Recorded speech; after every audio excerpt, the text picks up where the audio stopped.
ඔබ හිතන්න පින්වත්නි එදා ඒ සුනාමි රළ පහරට පන්සලක තියෙන ධාතු කරඬුවක් ගහගෙන යනවා. මේ ධාතු කරඬුව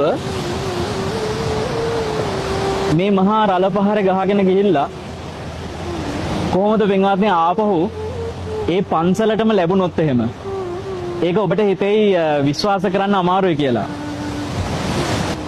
ඇත්තටම කරඬුන් වහන්සේ නමක් මුහුදේ ගහගෙන ගිහිල්ලා දවස් 4කින් පස්සේ ආපහු ඒ පන්සලට වැඩම වෙනවා පින්වත්නි. ඒක හරිම ආශ්චර්යයි. ඒ කරඬුන් වහන්සේ අද ඔබට පෙන්වන්න මම සූදානම් වෙන්නේ. මම මේ වෙලාවේ වැඩම කරලා ඉන්නේ පස්සේ මාතර කතරගම ගාලු පාර අයිනේ තියෙන කොට්ටගොඩ ශ්‍රී සුධර්මාශ්‍රමයේ නායක සන්නාංශ බොහෝ දෙනා ගෞරවයෙන් මොකද මේ කරඬුව කියලා බලන්න බලාපොරොත්තු වෙමින් ඉන්නවා. මේ උත්තම පූජනීය කරඬුව ඔබට පුදුම හිතෙනවා ඇතිනේ කොහොමද මේ මොහොතේ නැවත මේ පන්සල පැත්තට එන්නේ කියලා. නායක හඳුරන්නේ ඇත්තටම කරඬුන් වහන්සේ මට විශ්වාස කරන්න හිතා ගන්න අමාරුයි මේ ජලය කොහොමද පන්සල පැත්තට එන්නේ කියලා. ඇත්තටම ආපු විදිය මොකද්ද නායක හඳුරන්නේ? මේ ලී වටාපතේ රැඳිලා තමයි මේ කරඬුව පාවෙවි පන්සලට ආවේ. මෙන්න මේ පේන වටාපතත් එතකොට නායක හඳුරන්නේ හරි ඓතිහාසික වටාපතක්. මේක ඓතිහාසිකයි කියන්නේ මේ වටාපතත් එක්ක තමයි මේ කරඬුන් වහන්සේ එන්නේ. මේව පත්තරවල පවා ගියපු කාරණාවක්. මේක මේ පළාතේම මිනිස්සු දන්නවා, රටේ බොහෝ දෙනා දන්නවා. හැබැයි නොදන්න අයට මේක මේ දැනගන්න සලස්වන්නේ ඒක ඒ තරම් පුදුම සහගත කාරණයක්. මේ වටාපත මතයි පින්වත්නි මේ කරඬුන් වහන්සේ පන්සල පැත්තට නැවත දවස් 4කින් පාවෙලා එන්නේ. නායක හඳුරන්නේ කවුද ඉස්සෙල්ලාම දැක්කේ? මොහොතකින් එන කට්ටිය. මේකේ දීවර ඔබට දැන් මේ වෙලාවේ ආන්හර ඈත පේනවා අතන දීවර බෝට්ටු තියෙනවා. ඉතින් මෙතන මේ දීවර බෝට්ටු වල අය මේ කරඬුන් වහන්සේ මේ වටාපතත් එක්ක පන්සල ළඟට මේ පැත්තට පිට්ටු වෙනකොට ඉස්සෙල්ලාම දකින්නේ නායක හඳුරන්නේ. එතකොට ඔබ වහන්සේ මේ සුනාමියත් එක්ක මේ පන්සලම මේ විනාශ වෙනකොට ඔබ වහන්සේ කොහෙද වැඩ හිටියේ? මං කියන්නේ විශ්වවිද්‍යාලෙ හිටියද? අපේ නායක හඳුරෝ ඉඳලා තියෙන්නේ එදා දවසේ කැලණි විශ්වවිද්‍යාලේ. ඒ නිසා නායක හඳුරෝ බොහොම අපිට මේ වෙලාවේ අපි පින්වන්ත වෙනවා නායක හඳුරෝ අපිත් එක්ක වැඩ ඉන්න එකට. හැබැයි අවාසනාවට මේ විහාරස්ථානයේ එවකට හිටපු අපේ ගෞරවනීය ලොකු ස්වාමීන් වහන්සේගේ නායක හඳුරෝ අපවත් වෙන කහදාමදුර පඤ්ඤාසය ලොකු හඳුරෝ නායක හඳුරෝ සුනාමියට අපවත් වෙනවා. එතකොට සුනාමියට නායක හඳුරුවත් අපවත් වෙලා මේ පන්සල් භූමිය ඇතුළත සිල්ගත් අය 17 දෙනෙක් නැති වෙනවා. පොය දවසේනේ ඔබට මතක ඇති. එදා 17 දෙනෙක් සිල්ගත් අයත් නැති වෙනකොට මේ කරඬුවයි මේ වටාපතයි නායක හඳුරන්නේ මොහොතේ එනවා කියන්නේ එකට. ඒ කියන්නේ මේ දෙක එකට අලවල හරි බැඳලා හරි තිබුණාද? නෑනේ. මේ තුන්වෙනි තට්ටුවේ තිබුණේ කරඬුව, දෙවෙනි තට්ටුවේ තිබුණේ වටාපත. ඒ කියන්නේ බිල්ඩින් එකේ අල්මාරියේ තට්ටු තුනේ තුන්වෙනි තට්ටුවේ තිබුණේ කරඬුව, දෙවෙනි තට්ටුවේ වටාපත. ඒතර මොහොතට ගහන් ගිහිල්ලා දෙවෙනි තට්ටුවේ තියෙන වටාපතේ තමයි මේක රැඳිලා පාවෙලා ඉන්නේ පන්සලට. ඔබට ඇහුණාද? මේ කරඬුව කබඩ් එකක තිබුණේ. කබඩ් එකේ තුන්වෙනි තට්ටුවේ තමයි මේ කරඬුව තිබුණේ. මේ වටාපතේ තිබ්බේ කබඩ් එකේ දෙවෙනි තට්ටුවේ. ඒ කියන්නේ මැද තට්ටුවේ. මැද තට්ටුවේ. නායක හඳුරන්නේ කබඩ් එක දැන්කෝ. කබඩ් එක සම්පූර්ණ උඩ කෑල්ල මොහොතට ගියා. යට කෑල්ල පන්සලේ තියෙනවා. කබඩ් එකේ තට්ටු දෙකක් ගියාද? උඩ තට්ටුව ගලවගෙන ගියා.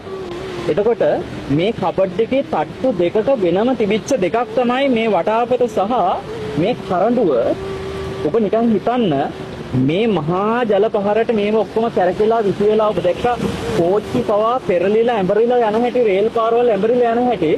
එතකොට මේ කරඬුවේ විශ්වාස කරන්න මේ වීදුරු ආවරණේ පවා නායක හඳුරන්නේ තිබිච්ච මේ විදිහටම නිරුපද්‍රිතව කිසි දෙයක් නොවි පරිස්සම් වෙනවා.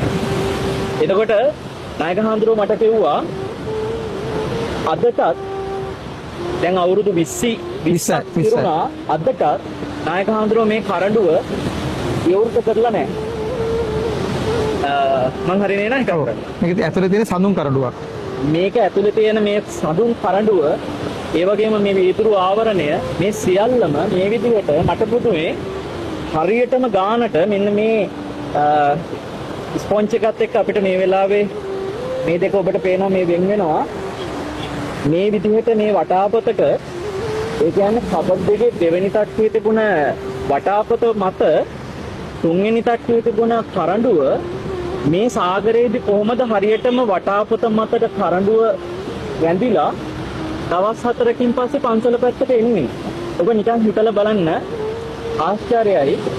දැන් ඔබට හිතෙනවද මේ වටාපත මේ වෙනකොට නායක හඳුරන්නේ දැන් සුනාමියට කියලා අවුරුදු 20ක් නේ. මේක 93 හම්බුනේ. සුනාමියට යන්න කලින් නායක හඳුර මට කිව්වා අවුරුදු 11ක් පන්සලේ තිබුණා කියලා. ඒ කියන්නේ දැන් අවුරුදු 31ක් වෙනවා. 31ක් වෙනවා වටාපත පන්සලට ලැබිලා අවුරුදු 31ක් පරණ වටාපත. එතකොට මට හිතෙනවා නායක හඳුරන්නේ මේ තරම් ආශ්චර්යමත් විදියට පරිස්සම් වෙන්න මේ කරඬුන් වහන්සේ තුල වැඩ ඉන්න ධාතුන් වහන්සේලා සර්වඥ ධාතුන් වහන්සේ. ඉතාම අපිට බොහොම ගෞරවයෙන් භාග්‍යතුන් වහන්සේගේ සර්වඥ ධාතුන් වහන්සේලා විදියට වන්දනා කරන්න පුළුවන් ධාතුන් වහන්සේලා කියලා විශ්වාසයි. මේ තරම් රකින්න දෙවියන් හෝ නාගයන් හෝ රකින්න අනිවාර්යයෙන්ම අපිට මේ වෙලාවේ මේ විශ්වාසය තියෙනවා. නායක හඳුරන්නේ මේ ධාතුන් වහන්සේලා කොහෙන් ලැබුණාද කියලා ඉතින් ඒ කාලේ 2500 බුද්ධ ජයන්තියට ඒ කියන්නේ 1966 අපේ මෙහි හිටපු හාමුදුරු නමක් නිතරම දඹදිව ගිහින් තියෙනවා. ඒ දඹදිවදී ලැබිච්ච කැණීම් වලින් ලැබිච්ච ධාතුන් වහන්සේලා දෙනමක් තුන් නමක් වඩම්මන් ඇවිල්ලා තියෙනවා. එක නම මේ ධාතු වලින් තැන්පත් කරලා තියෙන එක නමක් පිළිමෙ තැන්පත් කරලා තියෙනවා. ඔබට ඇහුණාද 1960 63 ඒ අවුරුදු වලදී දඹදිවින් දඹදිව වන්දනාවේ වඩින නිතරම වඩින ඒ නායක හාමුදුරුවන්ට මේ එහෙ කැණීම් වලදී ලැබිච්ච ධාතුන් වහන්සේලා. දඹදිවදී ලැබෙන සර්වඥ ධාතුන් වහන්සේ නමක් තමයි පින්වත්නි වැඩ ඉන්නේ. ඔබ එතකොට දකින්න පින්වන්තයි මේ කරඬුවම මේ විදිහට දකින්න ලැබෙන එකම ඉතාම දුර්ලභ දෙයක්. මට මගේ ජීවිතේ මන් ලැබිච්ච මහා වාග්යක් හැටියට සලකනවා නායක හඳුරන්නේ. මේ කරඬුව ඉතාම පරිස්සමින් ඔබ වහන්සේ ආරක්ෂා කරනවට නායක හඳුරන්නේ ඔබ වහන්සේටත් ගොඩාක් පිං. මේ වටාපතත් ඓතිහාසිකයි. අපි මේ වටාපතත් පරිස්සම් වෙන්න ඕනේ. ඉතින් මම හිතනවා මේක රටේ බොහෝ දෙනා දන්නේ නැහැ. ඉතින් මේ නායක හාමුදුරුවෝ ගැනත් අපිට ගොඩාක් දේ කතා කරන්න තියෙනවා. අපි නැවත වීඩියෝ එකකින් නායක හාමුදුරුවන්ගේ ඔබ දැනගත යුතුම විශේෂ කාරණා කිහිපයක් කතා කරන්න බලාපොරොත්තු වෙනවා. එහෙනම් හැමදෙනාම ගෞරවයෙන් වන්දනා කරගමු. මේ උත්තම සර්වඥ ධාතුන් වහන්සේලා සහ ඒ ධාතුන් වහන්සේලාගේ ධාතු මන්දිරයක් වගේ මේ මහා රුදු ජල පහරෙන් පවා පරිස්සම් වෙච්ච මේ උත්තම ධාතුන් වහන්සේලා ගෞරවයෙන් වන්දනා කරගන්නවා කියන ඒ සංඥාව හැමදෙනාම හිතේ ඇති කරගමු. හැමදෙනාටම තෙරුවන් සරණයි.